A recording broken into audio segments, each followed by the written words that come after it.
Welcome children. Welcome to your new class 8. We are all locked down in our homes for a purpose. But nothing should deter us from starting our new academic year and a new poem. Welcome to the first poem in your English textbook, The Ant and the Cricket. You all can see me, and I think this is a sort of reunion between your English teacher. Once again we meet after a month. Ant and the Cricket is a wonderful poem. It's a fable. First, let me call your attention to what a fable is about. A fable is a short story with animals as characters. Most of you love to listen to stories, and I'm sure the stories that your grandma, your mama, your teacher told you are still in your heart. So a fable is a small story with animals as characters, but with a moral of far-reaching significance. A moral that can take you a long way in life. A moral that's going to be useful. So let's start our new academic year with this poem, The Ant and the Cricket. Let me make a reading of this poem, which is a fable. It has got two characters. They are creatures, the ant and the cricket. Before I make a reading, let me remind you about a lesson in class 7. Let me connect the knowledge. You had learnt about the tiny teacher in lesson 1 in your supplementary textbook. You had learnt about the wonderful qualities of the ant, which makes it a model for us humans to emulate. Do you remember the qualities of the ant, children? If I were with you in your classroom, I'm sure most of you would jump up from your seats. The qualities, and you would list them. Hardworking, systematic, meticulous, industrious, thoughtful, and the list goes on. Those are all the qualities of an ant. Let's start. A silly young cricket, accustomed to sing through the warm sunny months of gay summer and spring, began to complain when he found that at home his cupboard was empty and the winter was come. Not a crumb to be found on the snow-covered ground. Not a flower could he see, not a leaf on a tree. Oh, what will become, says the cricket, of me? At last, by starvation and famine made bold, all dripping with wet and trembling with cold, away he set off to a miserly ant to see if, to keep him alive, he would grant him shelter from the rain and a mouthful of grain. He wished only to borrow, he'd repay tomorrow. If not, he must die of starvation and sorrow. So you find in stanza 1, they talk about summer, they talk about winter. So in summer, while it was warm, the ant collected some food. But what did the cricket do? It was singing and dancing and whiling away his time. So in stanza 2, when winter came, the ant was quite comfortable. But look at the cricket. He was starving and he had no shelter. So he decides to go to the ant and ask him if he would borrow some grain which he had collected. Let's see what happens. Says the ant to the cricket, I am your servant and friend. But we ants, we never borrow, we never lend.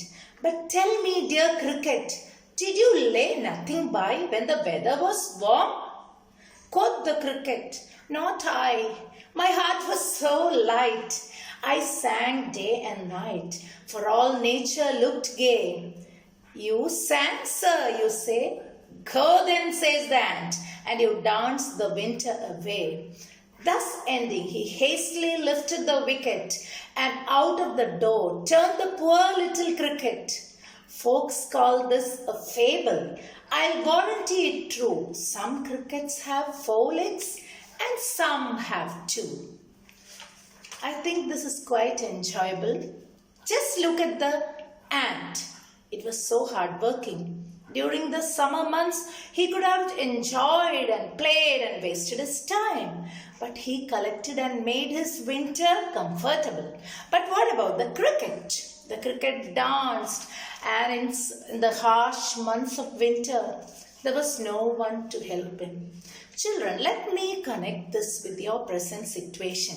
When you are inside your homes, some of you may think it as an occasion to just enjoy and while away your time, like the cricket.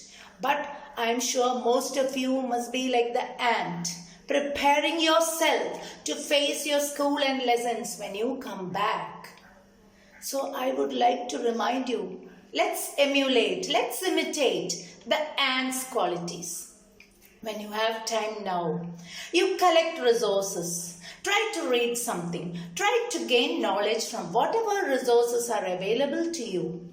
And try to prepare yourself for the upcoming months when you have to face your classrooms, your examinations and your tests. Don't be like the cricket who wasted his time away. Now I would like to recall some of the qualities of the ant. In your homes, in your notebook, you could make a web chart. I've made a web chart here about the ant. The ant is industrious, thoughtful, systematic, wise and hardworking. And what about the qualities of the cricket? The cricket, lazy, playful, silly and thoughtless. So let's be like the ant. Let's not be silly like the cricket. Now going back to stanza 1. I think you have the textbook with you. I would like to point out the rhyme here, the rhyming words. Sing and spring in line 1 and 2. Home and come in line 3 and 4. Found and ground in the next 2 lines. Sea, tree and me. I think this is a very interesting poem for you. Please read the poem many times and try to attempt the questions given here. I would like to give you a sort of writing task which you can write and keep the book with you, and I'll correct it when I meet you again. Imagine that you are the ant. The cricket comes to your doorstep on a winter morning. Narrate the experience. Let me remind you about the format of diary writing which we had already done in class 7. You have to write the day, date, time and place. And remember children, a diary is a record of personal experiences. When I ask you to write a diary imagining that you are the ant, you got to use the first person narrative. It is, the ant can begin like this. It was a winter morning. The snow-covered ground looked so cold. I heard someone knocking at the door. And you may continue so. Use your imagination while writing a diary. Remember to divide your writing into 1 or 2 paragraphs. Remember your punctuation. Start a new line with a capital letter. And just refresh all the rules of grammar that you have learned in class 7. So I hope you have enjoyed this small little poem. And in the last line, some crickets have 4 legs. The poet is referring to human beings here, who sometimes behave like the cricket. They dance and waste away their time. They don't utilize their resources. They don't prepare for the future. So let's be like the clever ant in this poem. I hope you have enjoyed this beautiful little fable. Please read this poem aloud at home with the correct stress, intonation and rhythm. Take note of the rhyme and make an attempt of the questions at the end of the textbooks.